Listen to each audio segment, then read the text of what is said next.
ગુણા સ્વામીની વાતું પ્રકરણ પહેલું સ્વામીના હરે વાત 288મી ભગવાન ભેળા રહ્યા અને ખોટું રહી ગઈ તે શા કારણથી જે કે આ સાધુ સમાગમ વિના ભગવાન જેવા આ સાધુ છે પણ એની પાસે રહેવાતું નથી, એ મોટી ખોટ છે.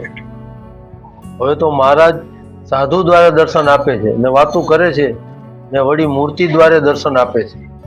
અમે તો કોટી કલ્પ થયા જોઈએ છીએ પણ 50 કોટી યોજન પૃથ્વીમાં આવા સાધુ નથી. મોટા પરોક્ષ થયા પછી આજની પેઠે પોતાના આશ્રિતની ખબર રાખે કે ન રાખે એનો ઉત્તર કર્યો. મોટા ક્યાં પરોક્ષ થાય એવા છે, બાકી આજની પેઠે દેખાય નહીં, ખબર તો એમને એમ રાખે, અને જો ખબર ન રાખે તો બ્રહ્માંડની સ્થિતિ કેમ રહે.